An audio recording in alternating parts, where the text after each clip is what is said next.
Learning teaching में यही है। एक लर्निंग बुक क्या है? बुक का नाम है शिक्षण एवं अधिगम, लर्निंग एंड टीचिंग। तो लर्निंग से एक क्वेश्चन आएगा।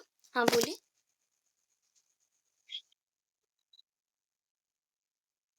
फर्स्ट क्वेश्चन क्या है? 1.1 देखिए। इंट्रोडक्शन टू लर्निंग है, टाइप्स है, ठीक है, कैरेक्टरिस्टिक्स है, that is the features and factors affecting learning. ठीक है। हाँ, ये पूरा आएगा, पूरा एक साथ आता है। ठीक है, एक साथ आता है एंड इससे शॉर्ट क्वेश्चन भी आएगा। ये क्वेश्चन को करोगे तो आपको 20 मार्क्स का क्वेश्चन मिल जाएगा आपके क्वेश्चन पेपर में। ठीक है, 20 मार्क्स पूरा मिल जाएगा। ओके, चलो स्टार्ट करते हैं। तो कंसेप्ट आपको क्वेश्चन पता चला क्या है? लर्निंग का कंसेप्ट देना है, दैट इज इंट्रोडक्शन तो पहले देंगे, व्हाट इज लर्निंग बोल के इंट्रोडक्शन देना है, देन मीनिंग डेफिनेशन देना है, कंसेप्ट लिखना है, नेचर लिखना है। नेचर को यहाँ पे कैरेक्टरिस्टिक्स भी आप मेंशन कर सकते हैं, इसको कैरेक्टरिस्टिक्स भी बोल सकते हैं। And types of learning, types of learning ना यहाँ पे ओनली मैं 5 मेंशन की हूँ। ठीक है, जो कि एज अ लॉन्ग क्वेश्चन आए तो 5 लिख सकते हो, ओनली 5 मेंशन कर सकते हैं। अदरवाइज आपको क्या करना है, मैंने एक शॉर्ट दिया है, पूरा पेज का एक शॉर्ट दिया है जो कि एक पेज का है, उसको ऐड करने को बोला है, मैसेज देखिएगा आफ्टर क्लास। ठीक है, उस पेज को मैंने पूरा सिंगल सिंगल लाइन में जितने भी टाइप्स है वो ओटेट सीटेट के बेस पे है। ठीक है, सिंगल सिंगल लाइन पे मेंशन की हूँ, सिंगल सिंगल लाइन पे एक्सप्लेनेशन है, उसके अकॉर्डिंग जो भी क्वेश्चन आएगा आप लिख सकते हैं। एग्जाम्स में कोई भी एमसीक्यूज आए आप अटेंड कर सकते हो ओटेट सीटेट में। ठीक है, तो उस पॉइंट को सारे बच्चे ऐड कर लोगे एक पेज में एक्स्ट्रा बोल के। ठीक है, तो ये कंसेप्ट को आगे जानते हैं। कंसेप्ट के बाद यहाँ पे कंसेप्ट ऑफ लर्निंग आएगा, that means introduction to learning, concept of learning. आप बोलो, बोलो फटाफट बोलो।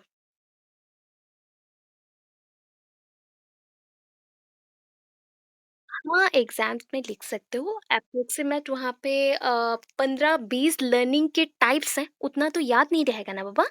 तो आपको ओनली 5 to 6 लिखना है एज अ लॉन्ग क्वेश्चन। ठीक, एज अ लॉन्ग क्वेश्चन में आप देना चाहते 5 to 6 पॉइंट्स देंगे, टाइप्स देंगे। इतना सारा टाइप्स लिख नहीं सकते, बुक के अकॉर्डिंग तो जा नहीं सकते ना, इतना बड़ा बड़ा है। तो उसको शॉर्टली दे दिया है जो कि प्रिपरेशन में आपको हेल्प करेगा। ठीक है, ओके। कंसेप्ट ऑफ लर्निंग देना है थोड़ा सा। देखिए मैक्सिमम कितने लाइन्स है, मैक्सिमम यहाँ पे 10 लाइन्स है। ये भी शॉर्ट हो जाएगा एग्जाम के टाइम में, आधा चीज़ याद आता है, आधा चीज़ याद नहीं आता। तो उसके अकॉर्डिंग 5 to 6 लाइन एग्जाम में आप मेंशन करेंगे। देन लर्निंग के पॉइंट्स हैं यहाँ पे कि हम क्या थिंक करते हैं, कंसीविंग के अकॉर्डिंग मीन्स आप जो कैप्चर करते हो ना लर्निंग को, मीन्स सीखना, कोई चीज़ को सीखना, उसके हिसाब से लर्निंग प्रोसेस को हमने यहाँ पर डिफाइन किया है इतने सारे पॉइंट्स के थ्रू, सिंगल सिंगल पॉइंट्स के थ्रू। उसके बाद डेफिनेशन है, डेफिनेशन ने यहाँ पे मैंने बहुत सारे दे दिया है जो आपको इजी लगे। 5 डेफिनेशन दिया है, एनी टू आप अटेंड करेंगे। एंड सबसे इम्पॉर्टेंट जो मैं अटेंड करने के लिए बोलूंगी, that is the Crow and Crow, by Crow and Crow. According लिख सकते हैं, जिनको according to Crow and Crow मतलब अच्छा नहीं लग रहा बार बार लिखना है एक ही टाइप का डेफिनेशन, देन आप बाय यूज कर सकते हैं, by Crow and Crow. Okay, Crow and Crow का डेफिनेशन डाल देता है सीटेट ओटेट में एंड पूछ देता है कि हु सेड दिस, ये किसने बोला। ठीक है, तो उसके अकॉर्डिंग इसको पूरा याद रखना है। एंड उसके बाद और एक डेफिनेशन करेंगे एंड कैरेक्टरिस्टिक्स को थोड़ा सा डिफाइन करेंगे। कैरेक्टरिस्टिक्स अगर शॉर्ट क्वेश्चन में आया तो कैसे लिखना है वो भी बताऊंगी, तो बाद में चलते हैं, अभी थोड़ा सा स्टार्ट करते हैं। हिंदी बच्चे समझ रहे हो ना? ये सुन नो, पॉइंट्स को समझ रहे हो ना क्या बोल रही हूँ? ओके, देखो लर्निंग का इंट्रोडक्शन पहला टॉपिक है, स्टार्टिंग करो अच्छे से माइंड पे रखो। Learning is a complex social cultural phenomenon. ठीक है, एक लाइन हो गया। लर्निंग क्या है? एक कॉम्प्लेक्स प्रोसेस है, ये बोल सकते हैं हम लोग कठिन प्रक्रिया है, या फिर इसको बोल सकते हो जटिल प्रक्रिया है। ठीक है, प्रोसेस मीन्स प्रक्रिया, कॉम्प्लेक्स मीन्स जटिल। So learning is a complex social cultural phenomenon. Social means क्या हो गया? सामाजिक, कल्चरल हो गया सांस्कृतिक और कला केंद्रिक। ठीक है, इन दोनों को मिला के जो फेनोमेनन बनता है, जो एक कंसेप्ट बनता है, उसी का कॉम्प्लेक्स सेशन होता है लर्निंग। क्योंकि आप समाज में जो चीज़ें सीखना चाहते हो, तो उस पॉइंट को अच्छा, जब बिहेवियरल चेंजेस होता है समाज के अंदर, दैट इज सोशल चेंजेस आते हैं, तो उस पॉइंट को हम क्या बोलते हैं? Social development. ठीक है। And to being a social, you are involve in every social activities. इस प्रोसेस को क्या बोलते हैं? आप एक सोशल बीइंग है, सामाजिक प्राणी है, उसके नाते आप एवरी एक्टिविटी, जो सोसाइटी की एवरी एक्टिविटीज है, वहां पे आप इन्वॉल्व होते हैं। तो उस पॉइंट को क्या बोलते हैं? ये कौन सा डेफिनेशन में पढ़े थे? जानते हो, पढ़ चुके हो? सोशियलाइजेशन। हाँ, सोशियलाइजेशन। सोशलाइजेशन प्रोसेस होता है, इसलिए इसे यहाँ पे मेंशन किया गया, social and cultural phenomenon. It is not easy to teach as it appears। जितना ये अच्छा दिखता है या फिर सीधा दिखता है, सरल दिखता है, उतना सरल ये होता नहीं है। आप लोग खुद भी जानते हो। कोई भी एक पर्सन को अभी बोलोगे कि ये बुक बहुत इजी है, खुद से पढ़ लो, ठीक है, आपको अगर पढ़ाया जाता है वो चीज आपके माइंड में रह जाता है। 50% आपके माइंड में रह गया एंड 50% आपने खुद से प्रिपेयर कर लिया, तो ये इजी प्रोसेस है। अगर इसको बोला जाएगा, तुमको नहीं पढ़ाया जाएगा एंड तुम खुद पढ़ो, तो क्या होगा? ये थोड़ा सा डिफिकल्ट हो जाएगा, राइट? तो यहाँ पे जैसा दिखता है, जो एजुकेशन या जैसा लर्निंग दिखता है, वैसा होता नहीं है, उतना ईजी होता नहीं है। While teaching, the teacher has to keep in mind the aims and objectives of the subject। आप कोई भी सब्जेक्ट को पढ़ा रहे हो, उसके एम्स क्या है, उसके ऑब्जेक्टिव्स क्या है, उसके गुण क्या है, या फिर उसका गोल क्या है, क्या वो अचीव करना चाहते हैं, उसके उद्देश्य क्या है, लक्ष्य एवं उद्देश्य क्या है, उसको पूर्ति करने के लिए ही आपको पढ़ाना चाहिए। मतलब उसको पूर्ण करने के लिए, पूर्ति मीन्स उसके कंप्लीटनेस के लिए, कंप्लीट करने के लिए उसको, ठीक है। कोई भी चीज को पढ़ाते हो ना जब, तो उसका मेन ऑब्जेक्ट, दैट इज उसके थ्रू आप लर्निंग एक ऑब्जेक्ट जैसा है। आप किसी ऑब्जेक्ट को लेके किसी को मारना चाहते हो, तो क्या करते हो? फेंकते हो। तो यहाँ पे भी फेंका जा रहा है, कौन सा चीज को फेंक रहे हैं? उसके गोल्स को, उसके उद्देश्य को, उसके लक्ष्य को, उस सब्जेक्ट को अच्छे से जानने के लिए, ठीक है। And need and interest of the peoples and environment suitable for learning. हम उसके ऊपर क्या करेंगे? बच्चों का नीड क्या है सब्जेक्ट के बेस्ड पे, एवं उसके जो एनवायरमेंट है, एंड द एनवायरमेंट जो कि बच्चों के एजुकेशन के लिए सुइटेबल हो, उसको भी हम ध्यान पे रखेंगे, ठीक है। The learning environment should be conducive so as to give maximum benefit to the students and to help in their development। यहाँ पे दो पॉइंट मेंशन किए गए। लर्निंग एनवायरनमेंट मीन्स शिक्षा देने के लिए भी, सिखाने के लिए भी वैसा ही वातावरण होना चाहिए, एनवायरनमेंट होना चाहिए। जस्ट लाइक आप स्कूल में जाते, एक स्कूल में बहुत ही ज़्यादा बच्चे क्या है, बिगड़े हुए हैं, that is they are not good in studies, they are already conserve type and they are also doing very mischievous things. Already वो ऐसे मिसबिहेव करते हैं सबको, ऑलरेडी वो बहुत खराब हो चुके हैं, उनका वो मेंटली बहुत स्ट्रांग है, बट वो स्टडी में अच्छे नहीं है। तो उन बच्चों के लिए आप क्या करना चाहेंगे? पहले तो उनका एनवायरनमेंट बदलेंगे, स्कूल का एनवायरनमेंट स्कूल जैसा होना चाहिए। क्लासरूम में बच्चों को पढ़ाने के लिए भी तरीके होते हैं, उसको बदलना है। तो उस चीज को यहाँ पे मेंशन किया गया, कंडक्टिव, और इसको बोला जाता है कंड्यूसिव। कंड्यूसिव भी बोला जाता है कुछ जगह पे, ठीक है। कंड्यूसिव और कंडक्टिव, दैट मीन्स मैं आपके लिए एनवायरनमेंट क्रिएट करूंगी कि हाँ, इस जगह पे अगर बच्चे पढ़ेंगे, उनको अच्छा ज्ञान मिलेगा, उनको अच्छा एक गोल मिलेगा, तो उसके नीड्स को हम फुलफिल करें। इसलिए मैक्सिमम बेनिफिट कब होगा बच्चों को? जब उनके डेवलपमेंट में हम अच्छा एनवायरनमेंट बनाएंगे, तब जाके बच्चे ग्रो करेंगे। आपको पता होगा, जैसे कि होता है ना, कुछ बच्चों के एजुकेशन बहुत अच्छे अच्छे चल जाते हैं। कैसे? उनका एनवायरनमेंट वो खुद क्रिएट करते हैं, या फिर स्कूल का एनवायरनमेंट बहुत ही मोटिवेटेड टाइप होता है, या फिर ऐसा कोई उनकी लाइफ में पर्सन होता है जो कि उनको बहुत ही ज़्यादा मोटिवेशन देता है। तो उसके थ्रू उनका एनवायरनमेंट अच्छा सा क्रिएट हो जाता है, उनका माइंड वहाँ पे फोकस्ड हो जाता है, एंड सब्जेक्ट बेसिस जो भी नॉलेज है वो ले पाते हैं, ठीक है। अभी देखते हैं कंसेप्ट ऑफ लर्निंग क्या है। लर्निंग इज सेंट्रल और इम्पॉर्टेंट प्रॉब्लम इन एजुकेशन। ये सबसे इम्पॉर्टेंट प्रॉब्लम भी है। लर्निंग अगर अच्छे से नहीं हुआ, हर एक चीज को आप जानते हो, दो उसके दो पहलू होते हैं, दैट इज दो साइड्स होते हैं, दो फेसेस होते हैं, एवरी पर्सन के भी दो फेसेस होते हैं। तो एक फेस में वो ये बता रहा है कि लर्निंग बहुत अच्छा है, बिकॉज वो बहुत अच्छी अच्छी चीजें दिखाता है। अगर लर्निंग गंदा हुआ, दैट मीन्स हम पढ़ाई कर रहे हैं बट गंदे बुक्स पढ़ रहे हैं, या फिर हम लोग कुछ ऐसे काम में इन्वॉल्व है जहाँ से भी हम सीख रहे हैं, बट वो चीज हमारे लाइफ को और भी हेल्थ की तरफ ले जाएगा, हम मतलब बहुत क्राइम में घुस गए या कुछ कर दिया, वहां पे भी सीख रहे हैं ना।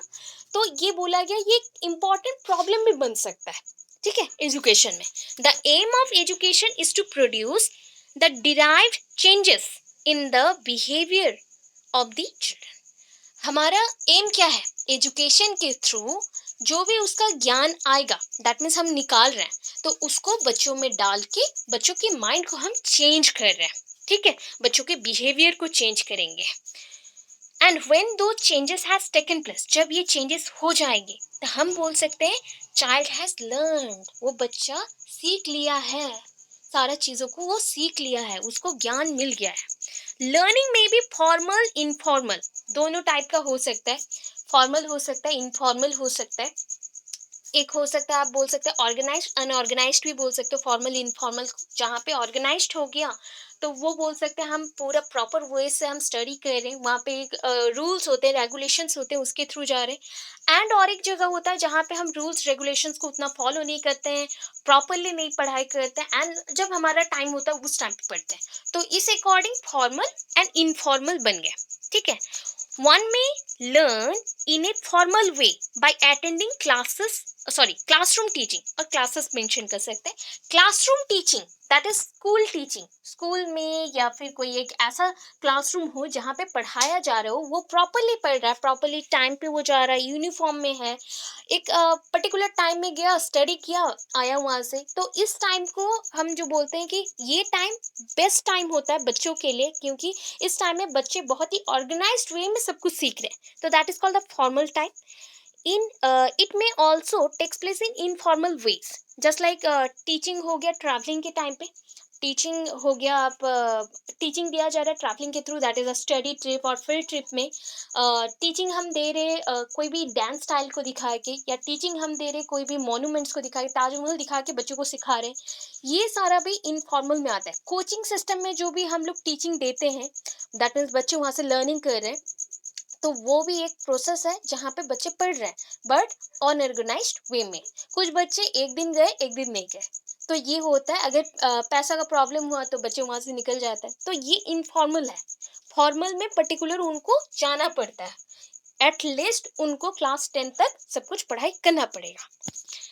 So one learns many things through traveling by going from one place to another, through self-study in the library or in playground, etc. कोई भी जगह पे आप पढ़ सकते हैं, वो हो गया इनफॉर्मल, जैसे कि लाइब्रेरी में अकेले पढ़ रहे हो या कोई फ्रेंड के साथ पढ़ रहे हो तो वो भी हो गया। प्ले ग्राउंड में आप हो तो प्ले ग्राउंड में भी आप स्टडी कर रहे हो तो वो भी वन काइंड ऑफ स्टडी हो गया। तो ये सारे पॉइंट्स हैं, ठीक है। इतना समझ आया? यस और नो? अच्छा, learning came to be conceived और थिंकिंग इन मेनी वेज। हम बोल सकते हैं हम लर्निंग कर सकते हैं, कंसीव दैट मीन्स लर्निंग को ले सकते हैं अपने अंदर, या फिर थिंकिंग कर सकते हैं, इसको समझ सकते हैं, सोच सकते हैं बहुत सारे वेज में। Just like as the modification of behaviour. आप देखो, एक छोटे बच्चों को आप ग्रो करा रहे हो, ठीक है, बढ़ा रहे हो, तो उसको एवरीडे कुछ ना कुछ बातें करते हो, ये होता है थॉट प्रोसेस। ये क्या है? Thought process. हम अपनी बातों के थ्रू, बात के द्वारा क्या कर रहे हैं, बच्चों को टीचिंग दे रहे हैं। दैट इज क्या टीच कर रहे हैं कि कैसा बिहेव करना है, कैसे किसको जज करना है, कौन सा गुड थिंग्स है, बैड थिंग्स है, ये भी one kind of learning process है। तो लर्निंग अल्टीमेटली, आप टीचिंग दे रहे हो, बच्चे लर्निंग कर रहे हैं, ये कंफ्यूज नहीं होएगा। टीचिंग क्या होता है? एक नॉलेजेबल पर्सन जो अननॉलेजेबल पर्सन है उसको देता है, दैट इज टीच करता है। लर्निंग क्या है?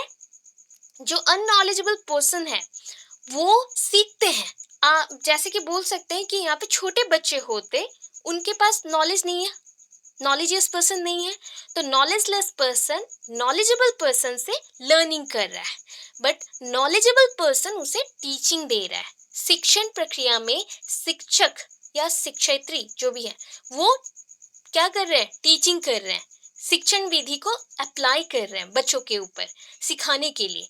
तो सीखना दैट मीन्स अधिगम, बच्चे सीख रहे हैं उससे। हाँ बोलिए, कोई कुछ बोल रहा है, बोलिए। हम्म। मैंने बोला टीचिंग होता है, टीचिंग लर्निंग में आपको डिफरेंस आ गया। क्या लिखोगे? टीचिंग होता है knowledgeable person give their knowledge to knowledgeless person. ठीक है, एक है नॉलेजेबल, एक है नॉलेजलेस। ठीक है, नॉलेजेबल हो गया टीचर। ठीक है, ये टीचर कोई भी हो सकता है, जो कि आपके बड़े भाई हो सकते हैं, जो एजुकेटेड हैं, बड़े भाई बड़े बहन, घर पे कोई लोग, या सोसाइटी में और सोशल जो भी मीडिया से, वहाँ पे भी जो आपसे ज्ञान रखें, ज़्यादा रखें, उनको हम नॉलेजेबल बोल रहे हैं। ये टीचिंग देते हैं, ये टीचिंग देंगे। ठीक है, जो नॉलेज लेस है वो लर्निंग लेंगे, देंगे नहीं, लर्निंग लेंगे, दैट इज सीखेंगे। ठीक है, जो नॉलेज लेस है वो लर्निंग लेंगे। ठीक है, तो आप लोग अभी लर्निंग ले रहे हो या टीचिंग दे रहे हो? हाँ, तो मैं टीचिंग दे रही हूँ, आप लोग लर्निंग ले रहे हैं, बस ये हो गया।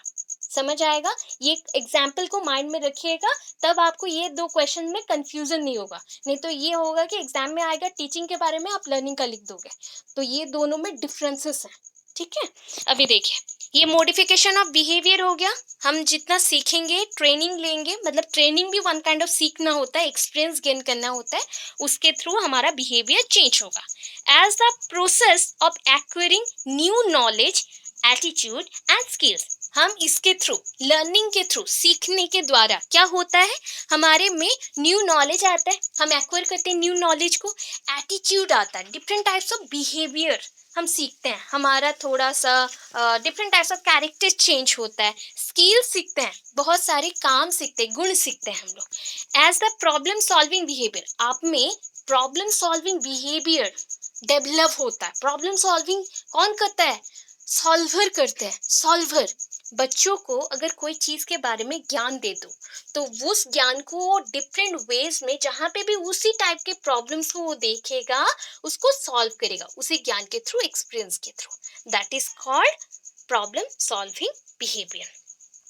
As the ability to changing environment, environment को हम चेंज कर सकते हैं जब हम लर्निंग करते हैं। लर्निंग के थ्रू हमें क्या मिला? ज्ञान मिला, नॉलेज मिला, उसको यूज करके हम चेंज कर सकते हैं एनवायरमेंट को। Last, as the totality of experiences provided by the school within and outside the class situation. ठीक है, हम अगर बच्चों को टोटलिटी में पूरा संपूर्ण संपूर्ण ज्ञान दे दे, उसको एक्सपीरियंस हो जाएगा। ठीक है, एक्सपीरियंस मिलेगा, उसको बहुत सारे नॉलेज मिल गए, उस नॉलेज को वो स्कूल में लिया, स्कूल के बाहर भी उसको वो यूज कर सकता है। जो भी सिचुएशन आता है ना, outside the class, outside the class में स्कूल के बाहर, क्लास के बाहर, वैसे टाइप का अगर सिचुएशन आए, तो उसको वो सॉल्व कर सकता है। जस्ट लाइक आप बीएड कहाँ पे कर रहे हैं? कुरुक्षेत्र यूनिवर्सिटी में। आपको कुछ कुछ नॉलेज मिला, आप उसको बाहर जब जाओगे, उसको नॉलेज को यूज करेंगे कि नहीं? ऑब्वियस, जो चीज आपने सीखा है, आप अगर जानते हो, तो वहां पे आप बात करोगे। तो वही चीज है, आप एक जगह से सीख रहे हो, बट यूज कर रहे हो मल्टीपल एरियाज में, मल्टीपल सिचुएशन में, अवस्था पे। ठीक है, अभी डेफिनेशन मैंने बोला बहुत सारे हैं, कोई भी दो डेफिनेशन देना है, तो फर्स्ट हम चलेंगे बाय क्रो एंड क्रो। और एक यहाँ पे डेफिनेशन है वुडवर्थ का, वुडवर्थ का भी क्वेश्चन आ जाता है वोटेड सीटेट में। तो ये दोनों डेफिनेशन को याद रखना है। ठीक है, अभी के लिए सारे लिख सकते हो, बुक में तो और भी बहुत ज़्यादा है, 10-15 है आई थिंक। तो उसमें से 5 मेंशन किया गया, बट ओनली 2 मेंशन करना है एग्जाम के लिए, लॉन्ग क्वेश्चन के अकॉर्डिंग ओनली 2 लिखना है। ठीक है, बाय क्रो एंड क्रो और according to Crow and Crow. ठीक है, learning is a acquisition of habits. Acquisition word कहाँ से आए? एक्वायर से, एडप्शन से। एडप्शन मीन्स ग्रहण करना, ग्रहण करना। ठीक है, कोई चीज को अधिकार में लेना। सो लर्निंग, शिक्षा, दैट इज शिक्षण विधि नहीं बोल रहे हम लोग, यहाँ पे सीखना बोल रहे हैं। शिक्षण होने से पूरा टीचिंग हो जाएगा। लर्निंग दैट मीन्स सीखना। सीखना क्या है? एक टाइप का एडाप्टेशन है, ग्रहण वाला काम है। कोई चीज को ग्रहण करना, अधिग्रहण में लाना, अपने अधिकार में लाना, that is habits, knowledge, attitude. आपके एटीट्यूड में, नॉलेज में एंड हैबिट्स में, ये सारी चीजों में चेंजेस आते हैं। छोटे बच्चे जब बचपन में लर्निंग स्टार्ट भी नहीं किए रहते, उनका बिहेवियर जो रहता है, बड़े होते होते जो एजुकेटेड वाला बच्चा होता है या नॉलेजेबल वाला बच्चा होता है, उसको देखिएगा, उसका बिहेवियर बहुत ज़्यादा ही चेंज हो जाता है। क्यों होता है? ये एजुकेशन इन जो सोसाइटी से वो लर्न करा एंड जो सोसाइटी से वो लर्न किया, उसके थ्रू हो रहा है। ठीक है, अभी और एक पॉइंट आए, वुडवर्थ क्या बोले? वुडवर्थ सेज मेंशन है, आप अकॉर्डिंग टू वुडवर्थ और बाय वुडवर्थ लिख सकते हैं। वुडवर्थ के अकॉर्डिंग क्या है? The process of acquiring new knowledge and new responses is the process of learning. Process of learning, learning का जो विधि है और प्रक्रिया है, सीखना, कोई चीज को सीख रहे हो ना, उसका जो विधि एवं प्रक्रिया है, वो किसके द्वारा होता है? That is the process of acquiring new knowledge. हम जिस प्रक्रिया के थ्रू न्यू नॉलेज को, नया ज्ञान को लेते हैं, नया ज्ञान को लेते हैं, ठीक है, और नया रिस्पॉन्सेस देते हैं। रिस्पॉन्सेस मीन्स, सपोज मैंने आपको कुछ डांट दिया, तो ये वन काइंड ऑफ ना स्टिमुली है, आउटर फोर्स है। मैंने आपको फोर्सफुली कुछ बोला, आपने उसको मान लिया, मान के अपना कोई आंसर दिया। जो आंसर देना बोलते हैं, उसको ही बोला जाता है रेस्पॉन्स। ये सिस्टम होता है स्टिमुलस एंड रेस्पॉन्स। इसको क्या बोलते हैं?